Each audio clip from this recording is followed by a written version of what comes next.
Bulldog fans, welcome into this week's edition of the Samford Sports Wrap-Up presented by Alabama Power. I'm John McAfoose, joined by soccer head coach Todd Yelton. Coach, coming off a really good weekend against a couple of SEC teams. Before we get into that, just kind of give me your overall thoughts from the first month or so of the season. You're 6 games in, 2 wins, 2 losses, 2 draws. What are some of your positive and negative takeaways?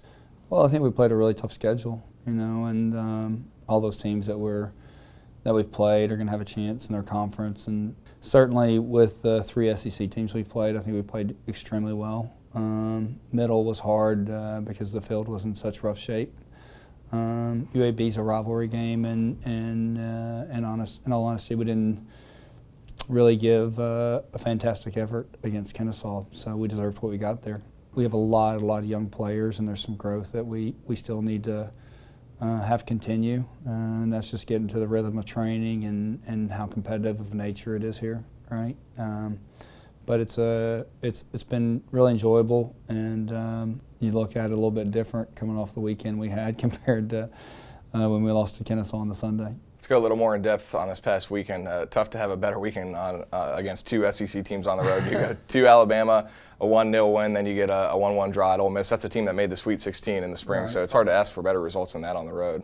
Well, it is, but we as coaches, we get a little greedy, right?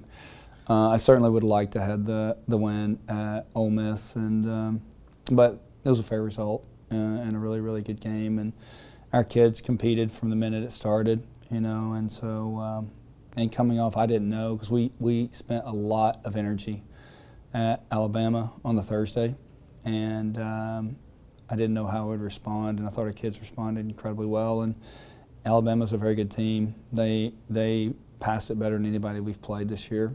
And they have some really good players, and we've been fortunate enough to beat them here a couple times, but we never got them in Tuscaloosa, so it was kind of nice to finally get a win there. And I know how important that game is to this university and this state, and I'm very thankful that both Auburn and Alabama play us, because there's a lot of Power Fives that won't, and if they do play us, they certainly won't come here, and those schools have done that.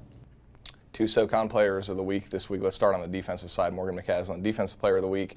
A fantastic week for her, specifically in that Alabama game to get a clean sheet on the road against an SEC school. She played really well in that contest. Yeah, I mean she's off to a flyer really. A couple of saves that she made in the Alabama game were a little bit jaw-dropping would be the way that I would describe it, and just really proud of her and very thankful for her being here. And when she transferred from Ole Miss, she had a lot of opportunities, and thankfully she decided this was the right spot for her. And then Carl Goody, our goalkeeper coach, has done just a really great job with her, and I think she's grown a lot.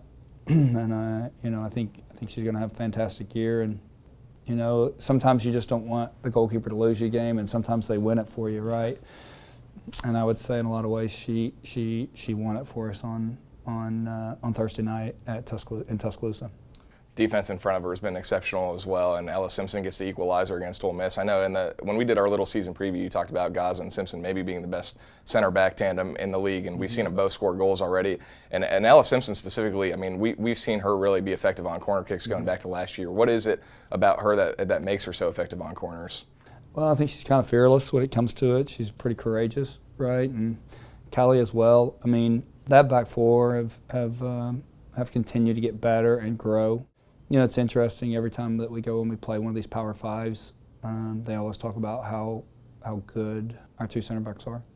And what we try to do and the way we try to play really starts with having the ability to defend, and Kylie and Ella, we couldn't do what we did without them being the players they are.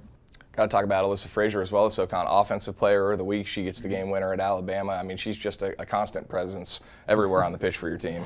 I don't think she scores a bad goal, to be honest with you. I mean, she gets the goal against UAB that makes top 10 on ESPN, and then she goes to Alabama and scores one that's equally as good in a lot of ways. And the ball that Jen served in was really impressive too, and that kind of gets lost in the whole story. It's really great to see these things happen for Frazier. She's the hardest working kid on our team. She trains.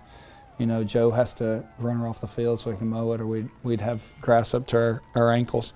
So for her to get this award. It's well deserved. I'm super proud of her. Let's just talk a little bit about what's coming up next. You've got 2 non-conference matches left. You're at home this weekend, Sunday against Jacksonville State. That's senior day, and then you're going on the road to another big test on the road against another Power 5 team, Texas, next week. Yeah. Well, first of all, Jacksonville State, I think Neil has a pretty good squad this year, to be honest with you. I mean, they have some athletic players and some weapons, and so it'll be a test for us on Sunday, and senior days are always emotional and all that kind of stuff.